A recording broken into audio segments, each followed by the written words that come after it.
Hey, we are glad that you're all here this morning. We're going to start a series titled How Not to Regret Your Life. But to start out, it is New Year's, and I'm a pastor, so that leaves me contractually obligated to talk about New Year's resolutions. So I just want to talk for a couple seconds, just out of utter curiosity. How many of you actually do the thing where you write down your resolutions for the new year? Is there anyone? Wow, big goal-setting, ambitious crowd here this morning. Fantastic. Here's what, while we may not do that, I've never sat down and actually, okay, these are the resolutions. I have at many different spots in my life. I've actually just kind of, in my head, come up with well, this year, maybe I'll try this, maybe I'll try this, maybe I'll shift into this. Because, I don't know, there's something about the new year that I think naturally gives us room to pause, kind of evaluate, and look at the things that we want to be different and things that we want changed over the next coming year. And what's interesting to me is if you look at most people's, the resolutions that they set or the goals that they set in their lives, they're about the same. That list that you see right there, those are the top resolutions almost every single year, especially those first five, are the top things that almost every year, every single person goes through. And I don't know how many of you have ever been in the spot where maybe you've been sitting there and someone tells you maybe their goals or resolutions or whatever it is, and you've probably had that spot in your life where they've said something that they're going to try to do, and your thought was, now, it would be much better if you worked on this instead. Like, yeah, that's a great goal, but maybe you should set this goal instead. I've been around you. I know what's going on. Maybe you should try this. And so what we're going to do right now in this season of kind of setting goals for the new year, things we want to change, I want to give you some resolutions that your friends wish that you would adopt, okay? So if there's someone next to you who you wish that they would adopt this, it is perfectly acceptable to give them the elbow nudge and go throughout it. I mean, that's perfectly fine. So we just want to give you a few of the lists of the resolutions your friends wish you would adopt. First one, take less selfies. One selfie a week, more than enough. Like, I mean, if you get a mohawk, something like that, go crazy. That's cool. If you haven't changed your looks, we remember what you look like. So take less selfies, first off. Second resolution, don't say what just because you can't think fast enough. It's like, I spoke loud. I know you heard me. I've gotten to the point now where people do that and I just don't repeat myself. Like, what? I'll give you time. If that's what you need. If you need time, that's perfectly fine. Third resolution your friends wish you would adopt. If you ask me if I've seen a movie and I say no, don't feel the need to relay the entire plot to me. I'm really satisfied with just, hey, you should go see that, and then I'll do that. I'll trust your judgment on it. Next one, this is a big one. Don't like or retweet when someone compliments you because you're really just complimenting yourself. I know we all have like the urge within us, like, oh, they said something nice about me. I want to then share for everyone to see this. You arrogant individuals. Next one, turn keystrokes off.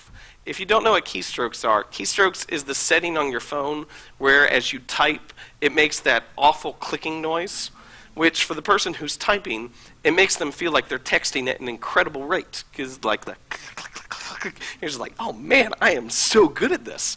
For everyone around them, it is just absolutely awful. So just go ahead, take the time. If you have to, do it now, okay? If you have to do it now, go to settings on your phone, turn off keystrokes. We'll all be more happier because of it.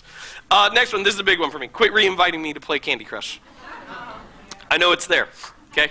Or Jelly Splash, I believe, is the other one that my Facebook feed has gotten bombarded with recently. Good. Next one, reduce the social media pics of your kids doing nothing to a max of 2 a week. And the last resolution your friends wish you would adopt, invest in a nose hair trimmer.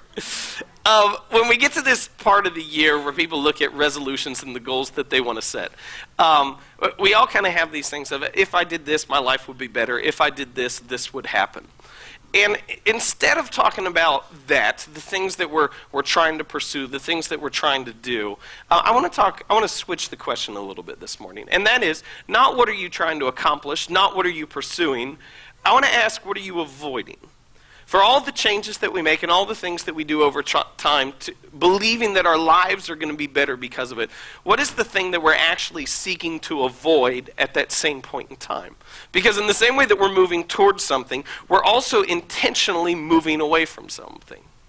And to save you years of counseling, I'll boil it down to just one thing. I think if we were all really honest with ourselves, and we said, hey, in my life, this is the thing that I'm trying to have not happen. Yes, I want this, and I want to be happy, and I want to be healthy, and I want to be financially secure, and I want to enjoy my life. Out of all those things that I want, we would say on the other end, the one thing that I want to make sure doesn't happen is I don't want to live with regret. Like, I really don't want to get to the end of my life and just feel like I had wasted it. Maybe I've been doing the wrong thing.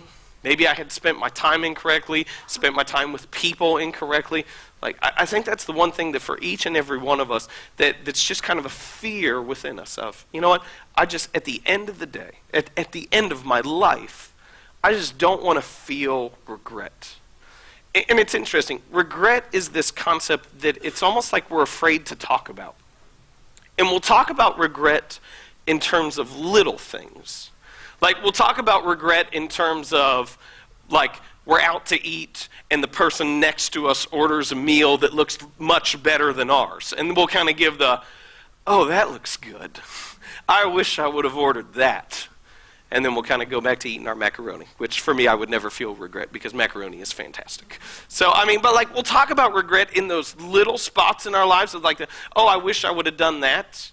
But I don't think we ever let ourselves get to the point where we actually talk about regrets, about the big things. About the like, hey, you know what? Looking back on it, I think I raised my kid wrong. Not that there's a right way, but you know what? I think I really messed it up. We'll never talk about it in terms of, you know what? I think I went into the completely wrong career. Like, we'll complain about our jobs, and we'll complain about the different things that we'll have to do, but no one ever gets to the spot and go, you know what? I really shouldn't have been an engineer. Or I really shouldn't have been a doctor. Or I really shouldn't have been a teacher. This wasn't right for me.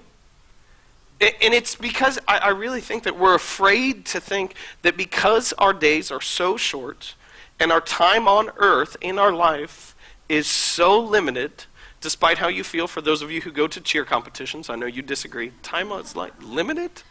It feels like forever. I understand.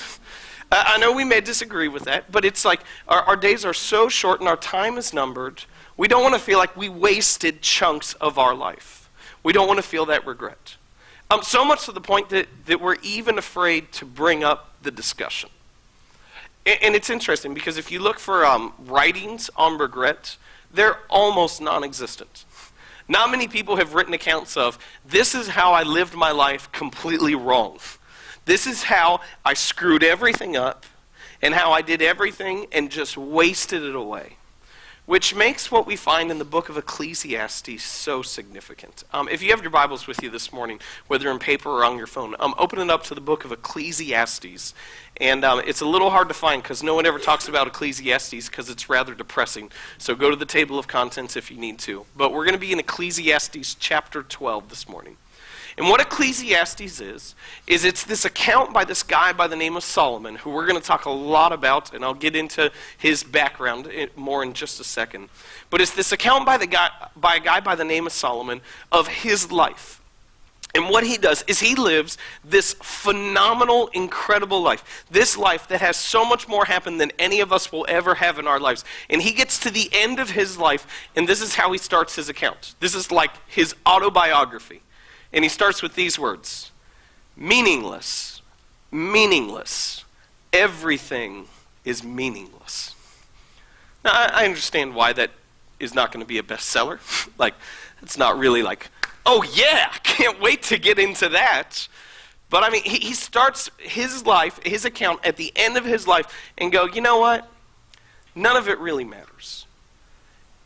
And so this is what we're going to do throughout this series. We're going to spend 4 weeks in this series titled How Not to Regret Your Life. And what we're going to do is we're going to look at the wisdom that Solomon gives us from someone who has experienced almost everything there is to experience in life. We're going to look at, okay, so what does he say? Because he tries all these different things in his life, and he gets to the end and he goes, this doesn't work, this doesn't work, this doesn't matter, and then he says, do this instead. So we're going to spend the next 4 weeks looking at the wisdom that Solomon gives us. But today, I want to look at the conclusion that Solomon gives us. Because if we didn't start with the conclusion, honestly, it would just be too depressing. And so for the next 3 weeks, you would just feel sad and mopey throughout the entire time. And I hope church doesn't leave you feeling sad and mopey. That's not our goal. And so I want to go to his conclusion. But before we do that, I want to give you a picture of Solomon. This is a profile of Solomon. First of all, he's described as the wisest man who has ever lived. That's good, right? Like, I mean, you feel good when you win an argument with your spouse, right? Kind of like, my intellect is greater than your intellect. If you're a guy, you go, my intellect is greater than your intellect, but I am still on the couch, so I'm not sure if I really won that or not. Solomon is described not as the wisest man in his relationship or in his house, the wisest man who has ever lived. So intellectually, he's got it going on. He's also described as the richest man who has ever lived. And I've got that stat at the bottom. It says that he received 25 tons of gold a year, personal income. Not like the taxes, because he was the king. Personal income, received 25 tons of gold a year. That works out to between 10 to 14 billion dollars a year was his annual income. Like, that's not bad. I was actually, to get some like comparisons of ways people spent their money, I was going to search for like 5 minutes on the internet of ways that celebrities have blown their money in just extravagant ways. It's really interesting. That 5 minutes turned into about 3 hours because I was like, wow, these people are crazy. This is nuts. But the two best that I found was, first of all, Mike Tyson. Like when Mike Tyson was known as a boxer and not someone who had appeared in weird comedy movies with Zach Galifianakis. So Mike Tyson, like when he was considered an athlete, one time when he was building his house for him and his girlfriend, spent for his girlfriend's bathtub $2 million. I was like, I don't even understand what that bathtub would be like. Like, does it have drinks? Like, I don't get it. Does it like do grilled cheese in the bathtub for you? I think Mike Tyson grilled cheese, apparently. But, so like that for Solomon is nothing. 10 to 14 billion dollars a year in annual income.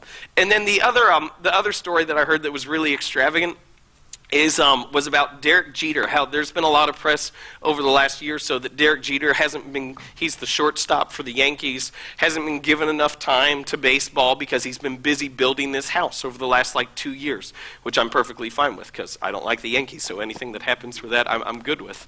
And so there was all this heat on Derek Jeter because he spent the last 2 years building his house. It took Solomon 13 years to build his house. That's how big and extravagant it was. So, wisest man ever, richest man ever. The third one on there, he has over 700 wives and 300 concubines. I'm not going to make a comment on that because every single time I do, it seems to get me in trouble. There was a comment actually made last night in service, which I thought was fantastic, which was, well, apparently he wasn't very rich then, and I question his wisdom having 700 wives. That was made by a lady, so no one gets offended, just to be clear, so I stay on safe ground. So relationally, we could just say it like this, he had tried the wild living thing as well. I'm going down, he had accomplished a lot. He built the temple, built his palace, which were these phenomenal marks of architecture. He was known as the biggest celebrity in the world. How the Bible actually describes it is it says kings were trying to get an audience with Solomon. Trying is the word that they use. Not like kings, rulers from all over the world came to talk to Solomon. It was they couldn't get in the door. And then, like I said before, his annual income was between what would be today 10 to 14 billion dollars a year. And this is what I want to stress. Solomon was we have in our day and age, we have celebrities in different areas of our lives. We have your movie star, film celebrities, the entertainment industry. We have sports celebrities. We have political celebrities. And we have all these different people who are known in different realms of our lives. They like one age group might not know as well, but these people who stand out in different areas. Solomon was the guy in every area of life, which is just absolutely phenomenal. It's something that we can't even really grasp today. So like politically, he was the guy. Entertainment, social-wise, he was the guy. Like, I mean, accomplished business-wise, he was the guy.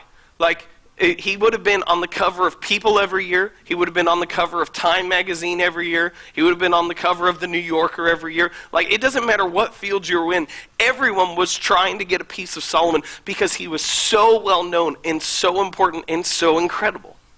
And then this is what he does. And this is what makes the book of Ecclesiastes so absolutely phenomenal. Is he actually takes a second to pause and reflect on his life, which we just don't see many people doing today. He actually takes a second and just kind of settles back in and goes, well, I've done all this. What's it all about? What's it all been for? And then he does this at the very end of the book of Ecclesiastes. He goes, you know what? I can tell you this is what life is about. This is what life is about. And so let me give you like the parallel. So like if you're a movie person, I don't know who you like. I don't know if you're young, Bieber. I don't know, kind of shot in the dark there. Bieber, Brad Pitt, Matt Damon, maybe in between, something like that.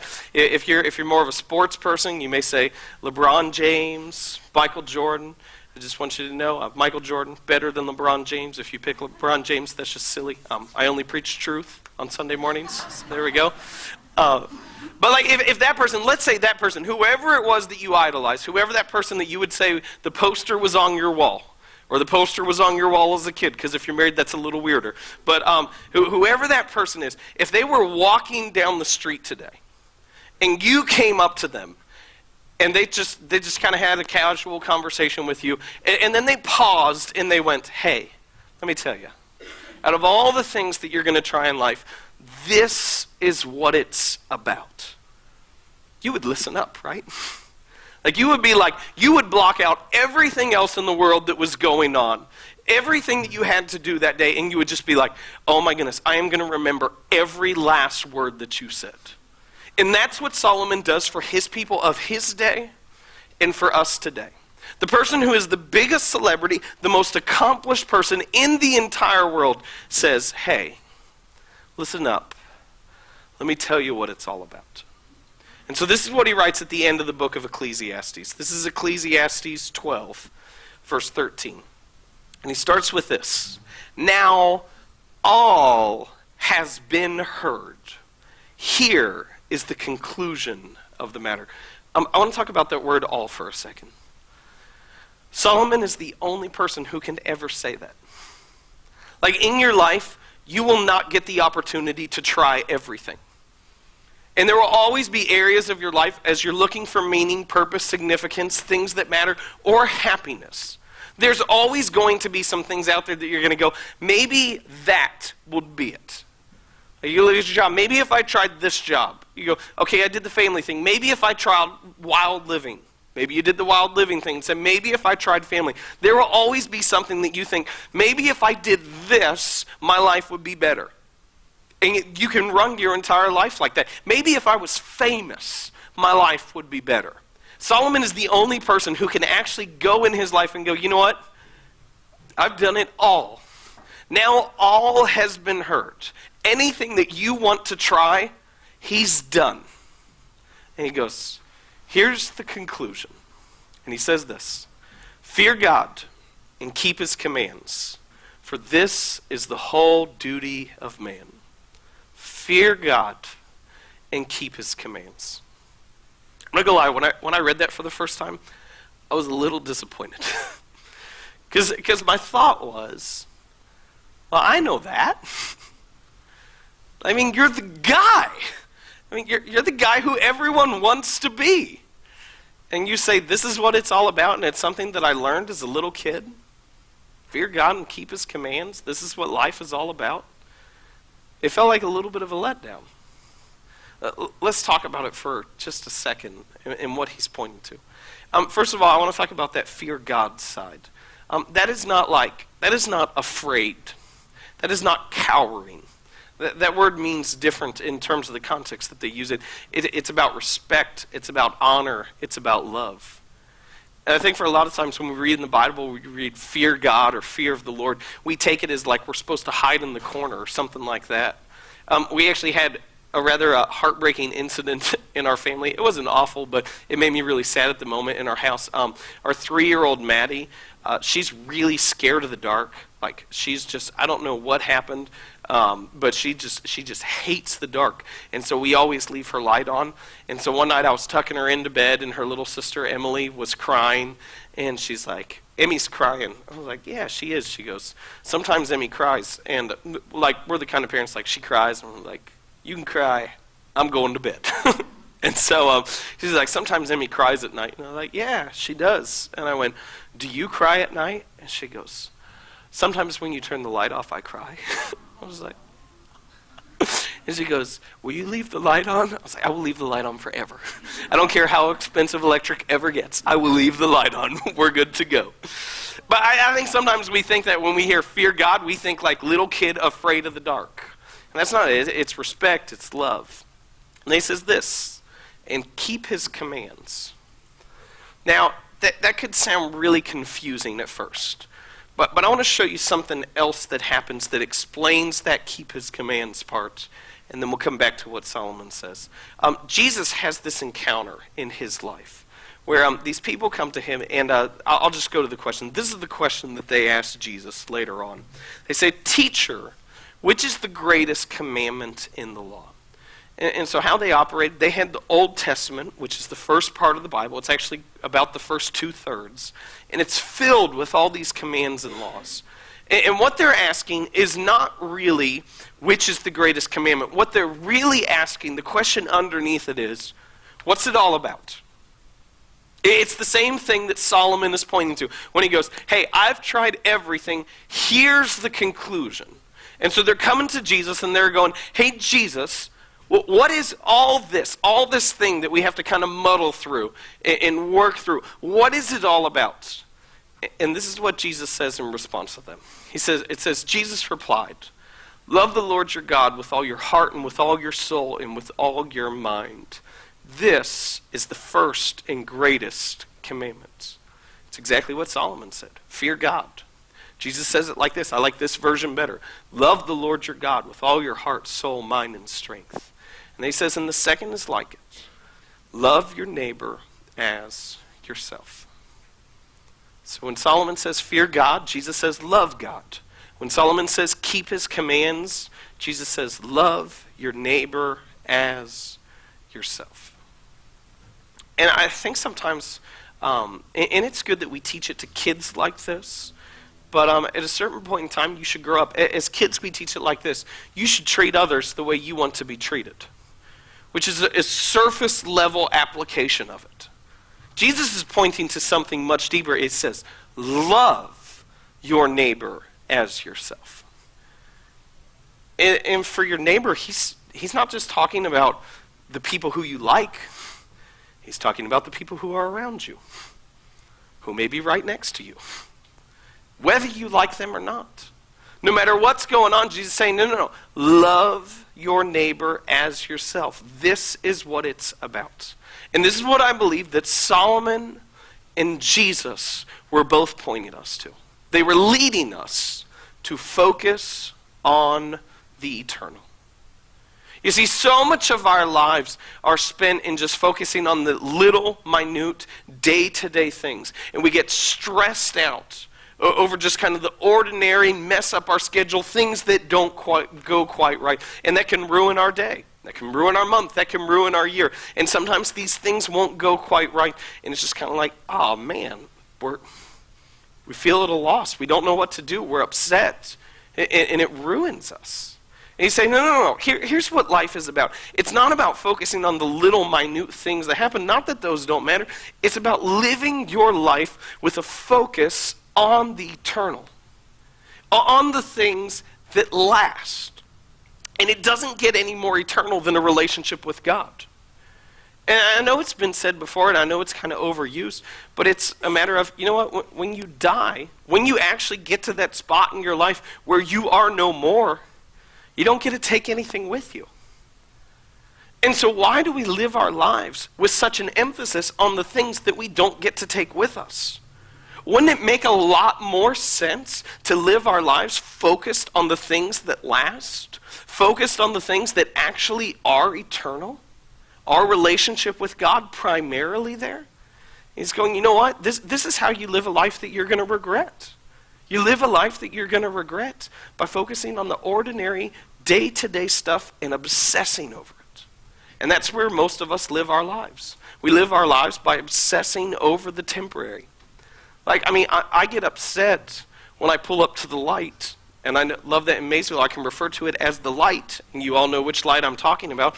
But when I pull up to the light and I don't make it through the first time. Like, this bothers me. You understand as well. Otherwise, you wouldn't laugh as much. But it's like, if I pull up at a red, I expect to make it through that time. And sometimes we go back and visit family in Cincinnati. And it just, I don't understand. I don't understand how people live that way of living through lights that you have to go 3 or 4 times through to actually get through the red light. It's just, I don't get it. And when things slightly go wrong, honestly, it bothers me to an extent that it shouldn't. And so he says, this is how you're living your life. This is how I lived my life. I obsessed over the things that were temporary, even more than lights.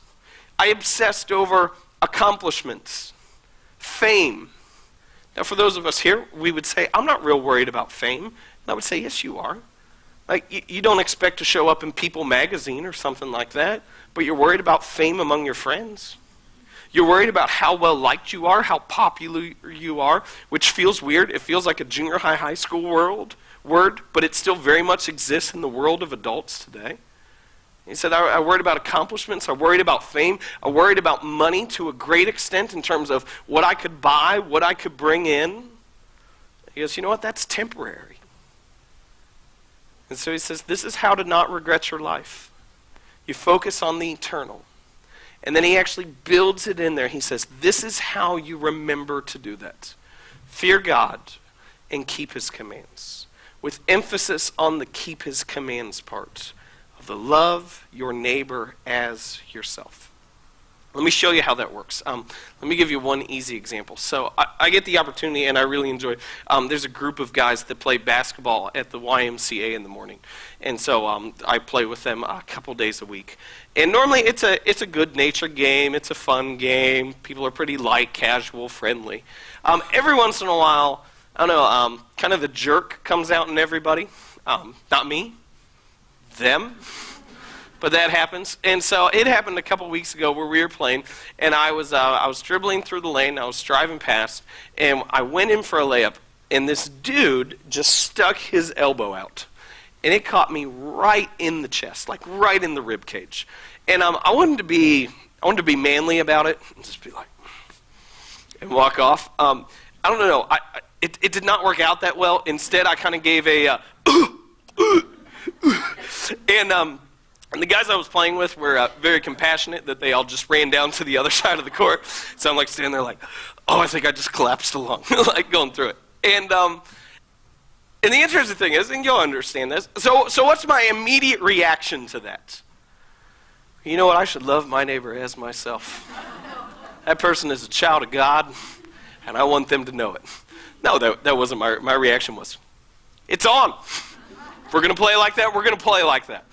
And so we went a couple trips down the court. Things were even. Things were nice. Things were relatively easy. And then the guy who stuck his elbow out, which I believe he did on purpose, okay, just between us, I believe he did on purpose. He went up for a layup, and I didn't just block him. I didn't just hack him.